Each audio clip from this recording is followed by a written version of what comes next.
Assalamualaikum warahmatullahi wabarakatuh. Waalaikumsalam warahmatullahi wabarakatuh. Selamat pagi, salam damai sejahtera untuk kita semua. Bismillah. Pada hari ini, hari yang sangat bersejarah bagi kita semua, seluruh bangsa Indonesia, di mana 97 tahun yang lalu para founding fathers negara ini telah memproklamirkan kemerdekaan bangsa Indonesia dari penjajah Belanda dan Jepang. Karena sesungguhnya penjajahan di muka bumi tidak dibenarkan.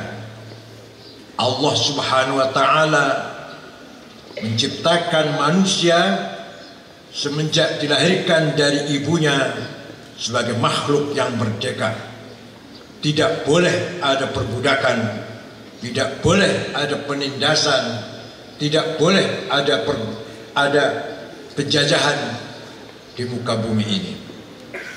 Mari kita kenang jasa-jasa para pahlawan nasional. Ada Pangeran Diponegoro yang dengan gagah perkasanya selama 5 tahun berperang melawan penjajah Belanda. Akhirnya beliau ditipu dan dibuang ke Makassar dan wafat di sana.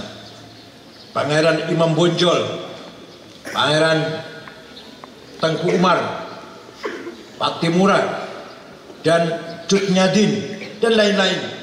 Semuanya para pahlawan kemerdekaan bangsa Indonesia.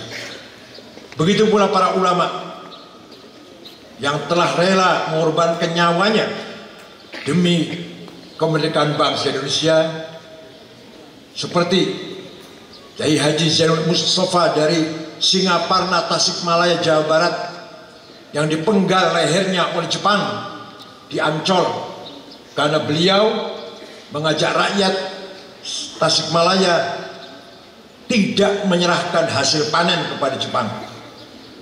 Begitu pula Kiai Hamid Rusdi dari Malang, Kiai yang diberondong oleh penjajah sampai akhirnya meninggal dunia demi mempertahankan kemerdekaannya, jati dirinya.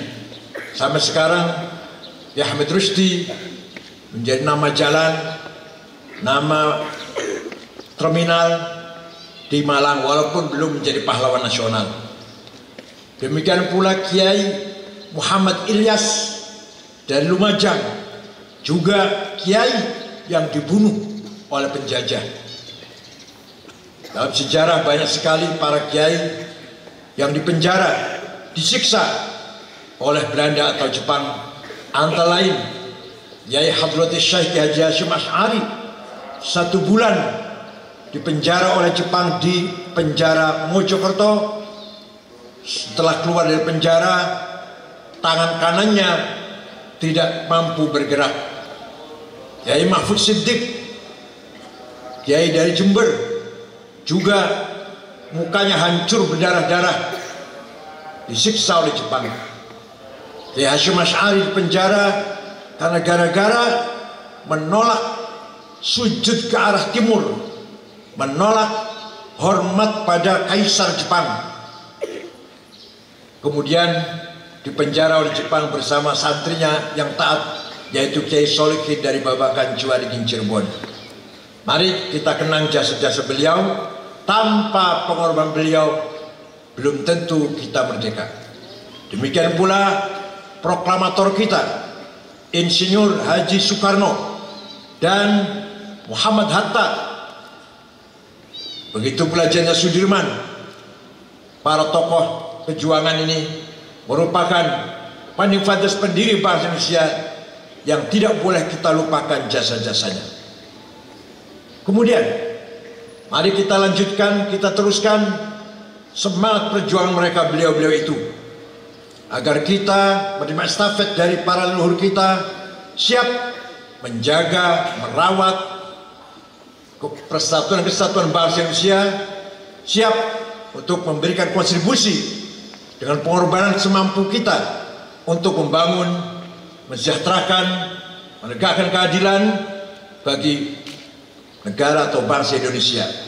Sampai saat ini masih ada penjajahan yang sebenarnya dikutuk oleh seluruh dunia, yaitu penjajahan Israel terhadap rakyat Palestina, terutama di Gaza, yang sampai hari ini puluhan ribu saudara-saudara kita Palestina yang menjadi korban keganasan, kebengisan, kekejaman Zionis Israel itu tidak dibenarkan oleh rasa peri kemanusiaan dan peri keadilan.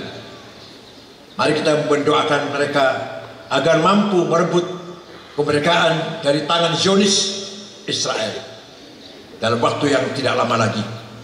Terakhir, mari kita lengkapi diri kita masing-masing dengan keterampilan, skill, ilmu yang cukup untuk memajukan negara Indonesia, untuk membangun martabat, peradaban, kebudayaan bangsa Indonesia, tidak hanya untuk kepentingan pribadi atau partai sendiri atau kelompok sendiri, tapi untuk kepentingan seluruh rakyat Indonesia. Jangan ada di angan-angan kita ketika nanti kita dewasa berkecimpung di tengah-tengah masyarakat hanya akan memikirkan keluarga, kelompok, atau golongannya sendiri. Mari kita prioritaskan memperjuangkan kemajuan, kesejahteraan, kemakmuran seluruh rakyat Indonesia. Negara Indonesia bukan negara agama, bukan negara Islam, bukan negara Katolik, bukan negara Protestan, bukan negara Hindu, Buddha, bukan negara Konghucu. Indonesia yang terdiri dari 6 agama, hidup damai, penuh toleransi dan saling menghargai antara satu sama lain. Indonesia bukan negara suku, bukan negara Jawa, bukan negara Sunda, bukan negara Madura, bukan negara Batak, Dayak, Ambon, Bugis, bukan negara Arab, bukan negara Cina, bukan negara India, tapi Indonesia yang terdiri dari 400 lebih suku bangsa di negara kita ini. Semuanya hidup berdampingan, saling toleransi, saling menghargai satu sama lain. Itulah negara Indonesia. Masing-masing kelompok, masing-masing agama, masing-masing suku diberi kebebasan membesarkan, mengembangkan dirinya masing-masing dengan cara-cara yang bermartabat dan terpuji. Sekali lagi, mari kita panjatkan puji syukur kepada Allah Subhanahu wa taala, sampai hari ini bangsa Indonesia masih dilimpahkan karunia rahmat dan barokahnya dari Allah, sehingga sampai hari ini kita masih menjadi bangsa yang merdeka. Dan kita yakin bangsa Indonesia akan terus ada ila yaumil qiyamah. Syukron, terima kasih. Wassalamualaikum warahmatullahi wabarakatuh.